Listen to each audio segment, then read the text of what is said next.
Friends, good morning. Welcome back to my channel. कशा आहात तुम्ही सर्व? आय होप सगळे ठीक आहात, मस्त आहात आणि मजेत आहात.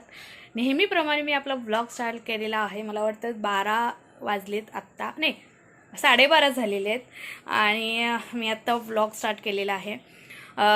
ब्लॉग तर मी सकाळीच शूट करत होते, म्हणजे निशांकचं जे फिडिंग होतं ते केलेले, निधी स्कूलला जायची तयारी. म्हणजे सकाळी उठल्यापासून माझा दिवस जो चालू होतो, एवढी गडबड गोंधळ असतो ना, सकाळी मला ते कॅमेरा घेऊन शूट करायला होत नाही. आणि तसंही आपला अवतार इतका फ्रेश नसतो. जोपर्यंत आपण आंघोळ करत नाही तोपर्यंत आपण फ्रेश वाटत नाही, तुम्हाला तर माहिती आहे. सो तेवढा माझा अवतार फ्रेश नव्हता, म्हणून मग फक्त शूट करत आले होते. निशांकला मी आज शिरा बनवला होता. पहिल्यांदा दिलेला आहे ते. 2 दिवस मी ट्राय करते, नवीन कोणती वस्तू जर गोष्ट त्याला ट्राय करायची असेल तर 2 दिवस ट्राय करते. आज दिलाय तर उद्या पण देईल. शिऱ्यामध्ये मी साखर घातली नव्हती, थोडासा गुळ घातला होता, एकदम छोटूसा, आणि ॲपल टाकलं होतं. त्यामुळे त्याने ते 4-5 चमचे खाल्लं. आता तो जेवढं खातो तेवढं खातो, ते बाकीचं फेकून द्यावं लागतं. पण फेकून द्यावं लागतं म्हणून करायचं सोडायचं नाही, करत राहायचं. त्याला नवीन नवीन गोष्टी इंट्रोड्यूस करत राहायच्या. नाही तर काय होतं, मुलं फक्त मग ब्रेस्ट फिडिंगच घ्यायला लागतात आणि नंतर मग बाकीच्या गोष्टी खायला कंटाळा करतात. त्यामुळे दुधापेक्षाही अजून वेगवेगळ्या गोष्टी आपल्या ह्या आयुष्यात आहेत, ज्या टेस्टी आणि यम्मी आहेत, त्याही खाण्याचा त्यांना प्रयत्न केलाच पाहिजे ना. सो त्याच्यासाठी तो इंट्रोड्यूस करत राहायचा. आपण वेगवेगळे प्रयत्न करत राहायचं, कधी ॲपल प्युरे, कधी गाजर प्युरे, कधी भोपळ्याचं प्युरे, त्यानंतर कधी राईस प्युरे पोरेज, कधी डाळ पोरेज, कधी मिक्स कॉम्बिनेशन. असं मी प्रयत्न करते. जेवढं खातो तेवढं भरवते, नाही तर मग वेस्ट होतं. पुन्हा जबरदस्ती मी त्याला नाही देत. वेस्ट झालं तरी चालेल, पण जबरदस्ती त्याला नाही भरवत. म्हणजे तो रडत असेल आणि मग वरून आपण भरतोय असं नाही करत. त्यांना जेवढं आवडीनं खाईल तेवढं मी त्याला भरवते, अन्यथा ठेवून देते. तसंही तो आत्ता 6 महिन्याचा कंप्लीट होईल, म्हणजे 1-2 दिवसात कंप्लीट होईल. अजून त्याची सॉलिड जर्नी पूर्ण चालू व्हायला वेळ आहे. म्हणजे 6 महिने कंप्लीट झाल्यानंतर शक्यतो देतात, पण माझ्याकडे तुम्हाला माहिती आहे दुधाचा थोडासा प्रॉब्लेम झाला होता, त्यामुळे मी त्याची सॉलिड जर्नी लवकर चालू केली होती. तर बघून या सकाळपासून मी काय काय केले ते, नंतर मग आपण पुढची कंटिन्यू करू. ओय ओय निशांक, काय झालं? काय ओरडतो का?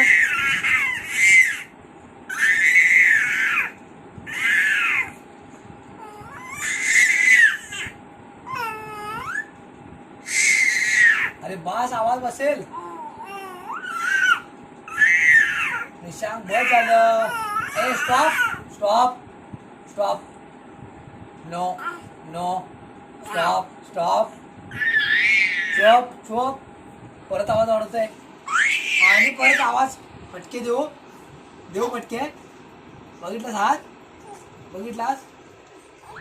आणि आवाज निशांक, ए निशू, केप सायलेंट. निशांकसाठी बनतोय शिरा. तर मी शिरा कसा बनवते तुमच्याशी आधी शेअर करते. ओ यम्मा यम्मा.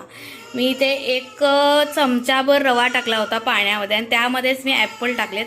हे आता मी चांगलं शिजवून घेणार. आता यामध्ये थोडीशी वेलची घालणार आहे आणि थोडासा गूळ घालणार आहे आणि जायफळ पण घालणार आहे. तर मी तुम्हाला दाखवते नंतर काय काय करते. निधी जोपर्यंत शाळेची तयारी करत होते मी तिची, तोपर्यंत हा इतका रडत होता. त्याला घेऊन मी निधीची तयारी केली आणि जशी निधी शाळेला गेली तशी आम्ही बघा कसे खेळतोय छान छान. ओय निशांक, ओय निशांक, निशांक, काय काय आगाव आहेस तू? का रडत होतास? का रडत होता तू? तू का रडत होता? इकडे बघ बब्या. निशांक, शी गंदू, तू रडत का होता सांग मला. तर हे बघा, हे आहे रवा आणि सफरचंदाची खीर. थोडासा गूळ घातल्याने थोडंसं हे काळं काळं दिसते, ते जायफळ आहे. अगदी थोडं जायफळ टाकलेलं आहे आणि थोडीशी वेलची पूड टाकलेली आहे. हे चांगलं शिजवून घेतलेलं आहे मी आणि नंतर मग त्याची प्युरी करून घेतलेली आहे.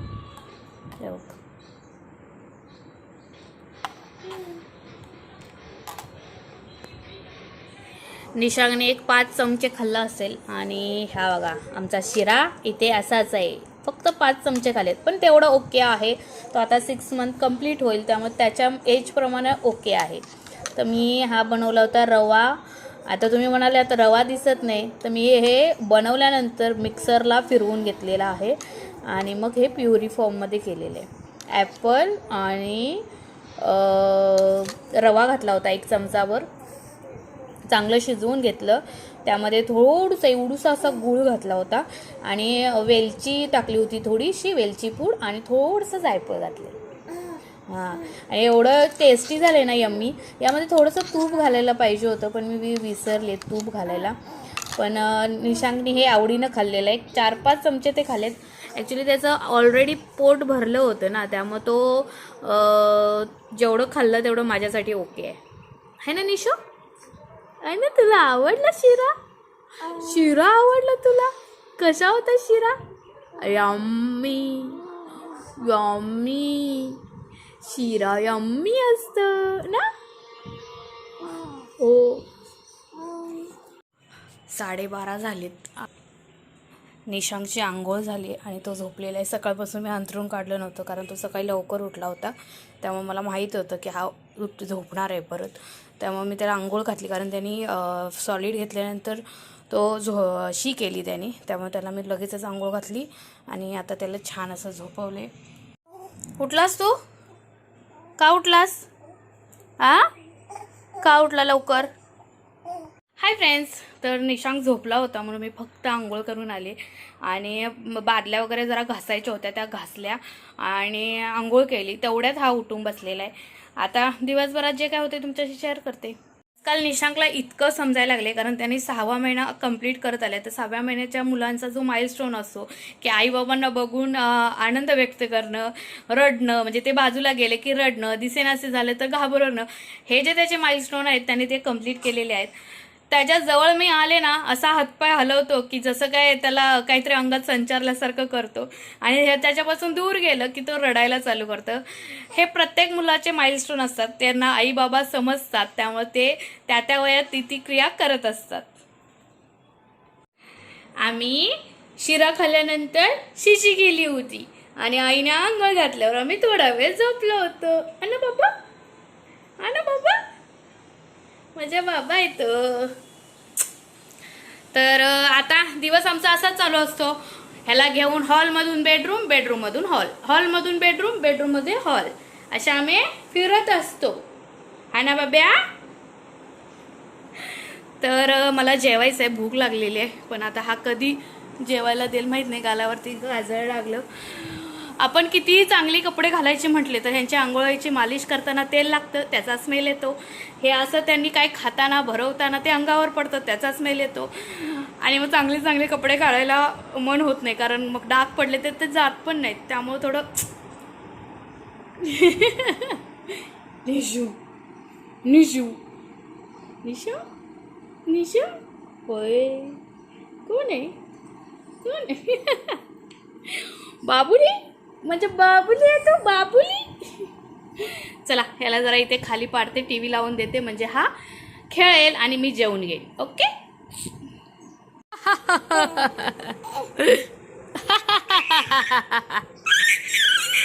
काय का रागवतो माझ्यावर? का रागवतो तू माझ्यावर? ए, का रागवतो? काय केलं मी? अशा आईला रागवतं बाळ, आईला रागवतं बाळ माझं. ओय चलो झोपूया. चला फायनली मी माझी आवडती सिरियल बघत जेवलेली आहे आणि आता निशांकला पुन्हा झोपवायचा टार्गेट आहे कारण तो जांभया देतोय आणि माझ्यावर चिडतोय. आजकाल त्याचं हसणं इतकं सुंदर झालेलं आहे की घरभर नुसार त्याच्या हसण्याचा आवाज येतो. ज्यावेळेला घरात आमचे सगळे असतात, म्हणजे आहो असतात, निधी असते, त्यावेळेला तर त्याचा ठिकाणा नसतो, इतका जोरात तो ओरडत असतो आणि खरंच खूप छान वाटतं. आता निशांक जन्माला आला होता आणि आता त्याचे 6 महिने कंप्लीट झालेत. एक अर्ध वर्ष त्यांनी कंप्लीट केलं. एक वेळ कसा गेला निघून ते कळलंच नाही. आणि तुम्हालाही सांगते, दिवसभर ऑफिसला जातात. 2 मुलांना आईला ज्या वेळेला सांभाळायचं असतं त्यावेळेला ती सिंगल पॅरेंटच असतं. कारण आमचे सकाळी 7:30ला जातात, ते रात्री 8:30-9ला येतात. त्यामुळे ते तर दिवसभर नसतात सांभाळायला. मी एकटीच त्याला सांभाळत असते. आणि त्यावेळेला ज्या वेळेला त्याला सांभाळत असते त्यावेळेला निधीला सांभाळणं असतं, तिचा अभ्यास घेणं असतं, तिला बऱ्याचशा गोष्टी करणं असतील. म्हणजे ती अजून लहानच आहे, 6 वर्षाची. त्यामुळे ह्या दोन्ही गोष्टी डील करत असताना मला खूप त्रास जाणवतो. पण हे थोडे दिवस आहे. पहिले तर अजून त्रास व्हायचा, कारण हा अजून लहान होता त्यावेळेला. तर त्याला खूप जपायला लागायचं, 2-2 तासांनी फीड करायला लागायचं. त्यावेळेला तर मग पूर्ण वेळ त्याच्याकडे द्यायची गरज होती. त्यावेळेलाही एकटीने सांभाळायचं आहे. आताही त्याला एकटीच. आता तर अजून तास मोठा येणार आहे, कारण आता तो रांगायला लागेल आणि अख्खं घरभर फिरायला लागेल. त्यावेळेला तर अजून मला त्रास होणार आहे. माहीत नाही कसं हँडल होणार आहे, पण जसं हँडल होईल ते तुमच्याशी नक्की शेअर करणार आहे. त्यामुळं व्हिडिओ पहिल्यांदा बघत असाल तर चॅनलला सबस्क्राईब करा आणि समोरची बेल आयकॉन नक्की प्रेस करा, म्हणजे तुम्हाला माझ्या येणाऱ्या व्हिडिओचं नोटिफिकेशन मिळेल. नक्की. तिकडे TV चालू आहे, कारण माझी आवडती सिरियल लागलेली आहे. तब्बल 2.5 तासाची झोप घेऊन आम्ही आता उठलेलो आहे. मस्त टणटणीत घोडा तयार आहे आता संध्याकाळी 11 वाजेपर्यंत आईला सतवायला. आहे ना? इकडे बघा. कोण आहे तो अग्गाव. चला, वातावरणात इतका गारवा आहे ना, खरंच थंडी वाजते. कारण नुकताच पाऊस पडून गेलेला आहे, त्यात थंडी चालू झाली. म्हणजे असं वाटतंय गारवा आहे हवेत. अशा वेळेला मस्त कामरू घेऊन झोपायची इच्छा होते. पण ज्या वेळेला मी झोपायला जाते त्या वेळेला साहेब उठून बसव. ॲक्च्युली तो 2.5 तास झोपला खरा, पण त्या 2.5 तासात मला थोडीशी कामं होती. ती माझी कामं आवरून मी नुकती झोपायला गेली, तेवढ्यात हा उठून बसला. मग मला उठावं लागलं, याला फीड करावं लागलं. आणि नंतर मला झोप लागली नाही, कारण माझ्या झोपेचे वांदेच आहेत.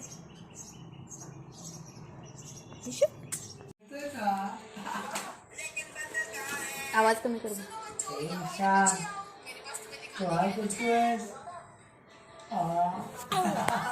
कोण आलं रे? बाबा आल्यावर रिॲक्शन निशांकची.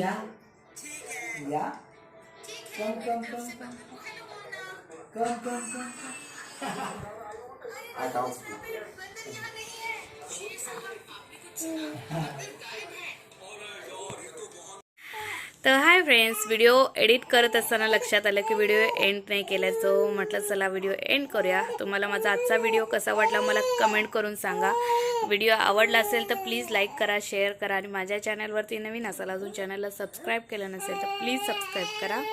पुन्हा भेटू नवीन अशा व्हिडिओसोबत. तोपर्यंत स्वतःची काळजी घ्या, स्वस्त राहा आणि मस्त खा. बाय.